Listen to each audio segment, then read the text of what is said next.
Hello, everybody. Welcome to English for You podcast. This is English for You podcast number 82. In today's podcast, I'm going to translate another conversation to Portuguese.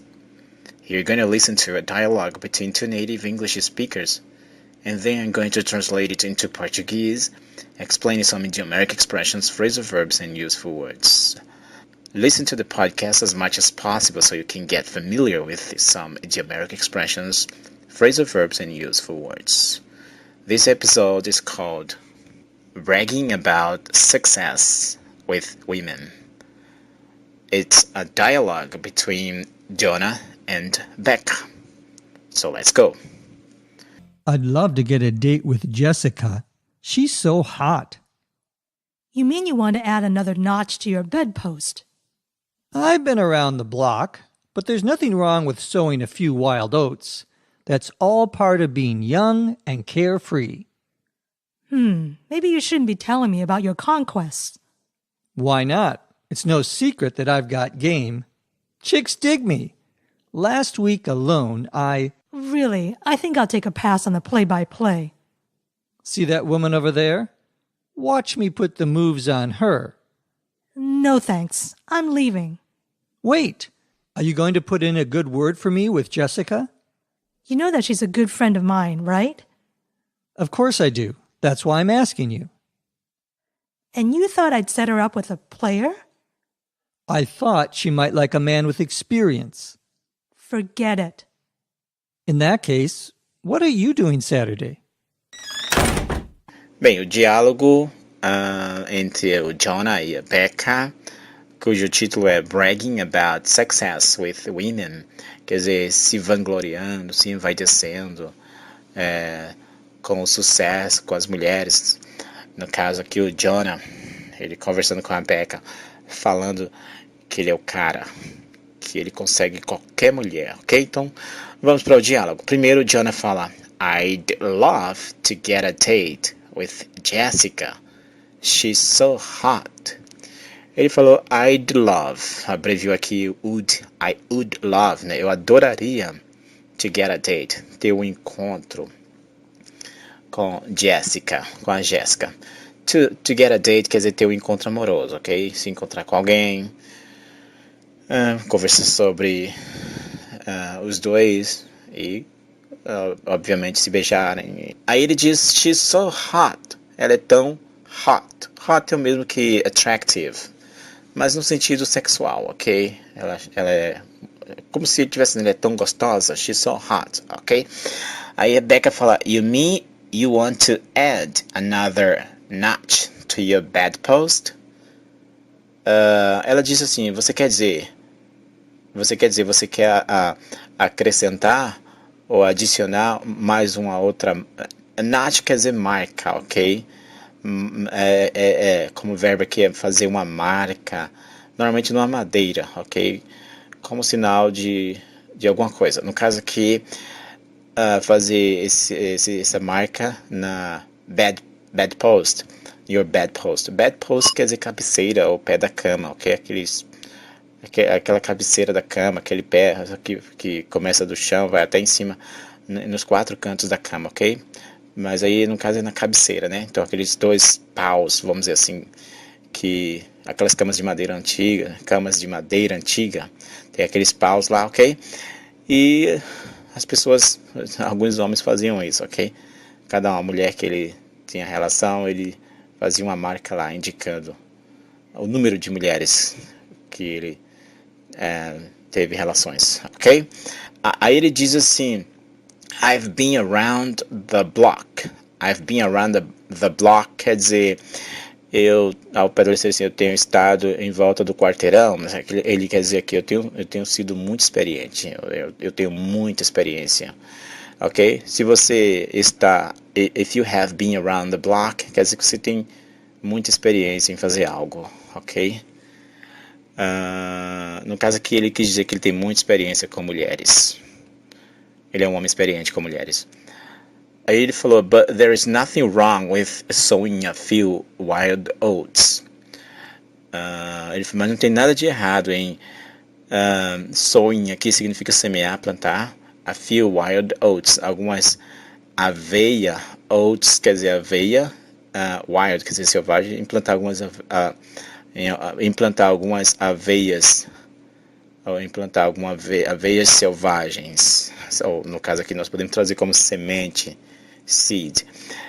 Aqui a ideia refere-se a um jovem, a uma pessoa jovem, que gasta a sua vida fazendo coisas que não são muito produtivas, se prostituindo, bebendo, sabe? Então, esse é o significado. Ele quer dizer, não há nada de errado em viver a vida doidado, em fazer um monte de coisas assim, como beber, curtir, baladas, sexo e tal. É isso que ele quis dizer, não tem nada de errado com isso. Aí ele continua, that's all part of being young and carefree.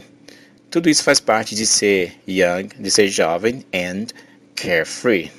Carefree significa to be free of cares, estar livre de preocupações. Então, no caso aqui, é ser despreocupado. Então, ele falou, não tem nada de errado em ser jovem, ser tranquilão, despreocupado e tal.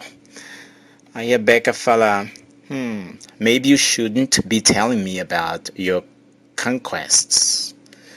Talvez você não devesse estar me falando sobre suas conquests. Aqui, conquest quer dizer conquistas, ok?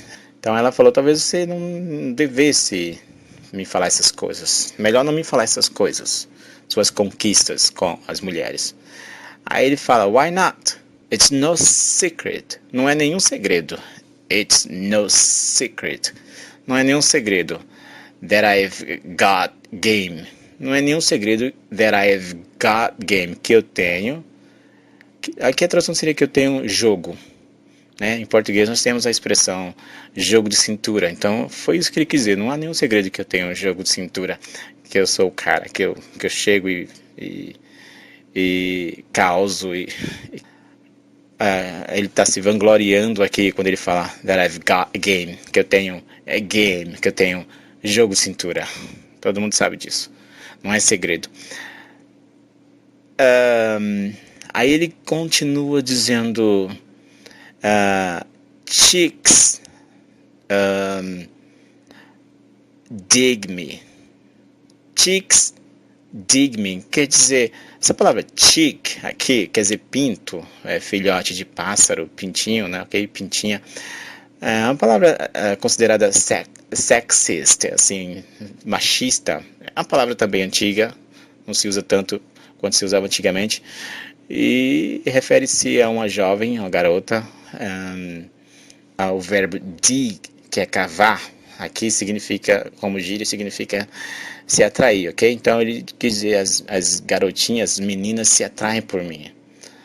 Last week alone, aí ele foi falar uma coisa aqui, né? Last week alone, aí foi só semana passada, ou seja, algo que aconteceu somente na semana passada, não nas 2 últimas semanas, mas somente na semana passada. Ele usou a palavra aqui, alone.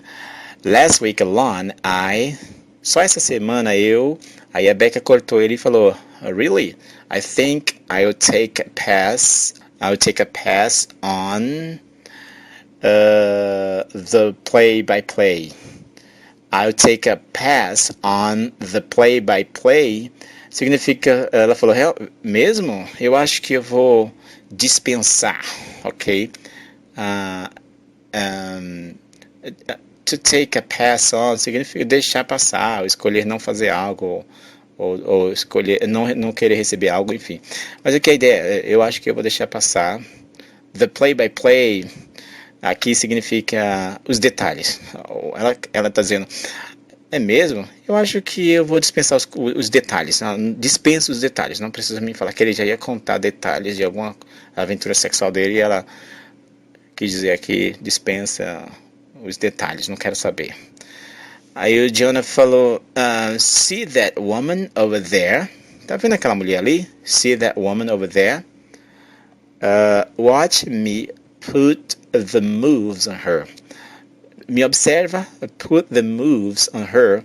Aqui, colocar os movimentos sobre ela, fica estranho, né? Mas a ideia aqui é, me observa to flirt with her, flertar com ela, ou jogar o meu charme para ela. Observa, eu vou chegar lá e vou jogar o meu charme, arrastar as asas e tal, e ó, olha como eu vou conseguir ela.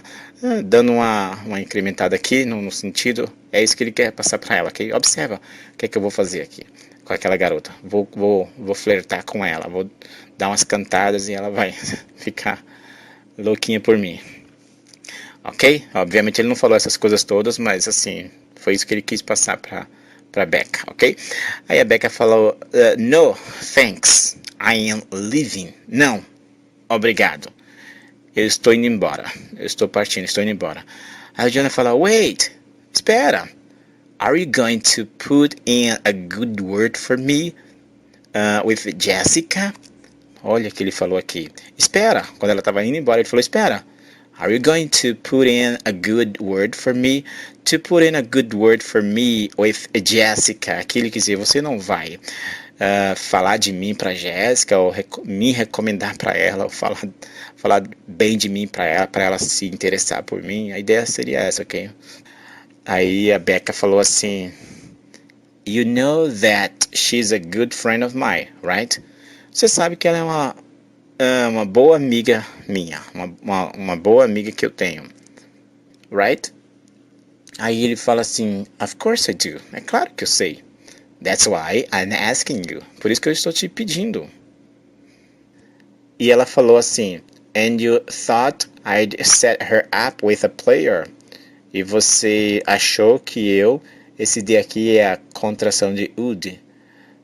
And you thought I would set her up.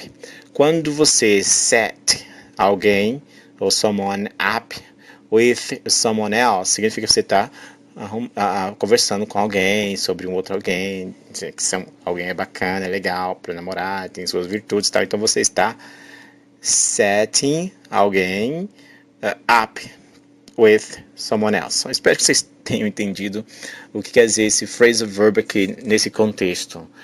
A palavra player significa mulherengo. Ok? Mulherengo é um homem que tem relações com muitas mulheres, um homem que tem várias namoradas. Ok? Um namorador. Então a tradução aqui seria, você acha que eu arranjaria um mulherengo para ela, para minha amiga? Aí o Jonah fala, I thought she might like a man with experience. Eu achei que ela talvez gostasse de um homem com experiência. Aí a Becca fala, forget it. Pode esquecer. Aí o Jonah fala, in that case, what are you doing Saturday? Nesse caso, o que você está fazendo? O que você vai fazer sábado? Aí ela entendeu que ele agora já estava flertando com ela, dando em cima dela. Aí ela bate a porta e sai irritadíssima. Foi uma forma de dizer não para ele também, porque ele dá em cima de todas as mulheres, ok? Ele não perde tempo. Okay guys, that's all we have for today. Hope you have enjoyed the explanation. See you next class. Bye bye.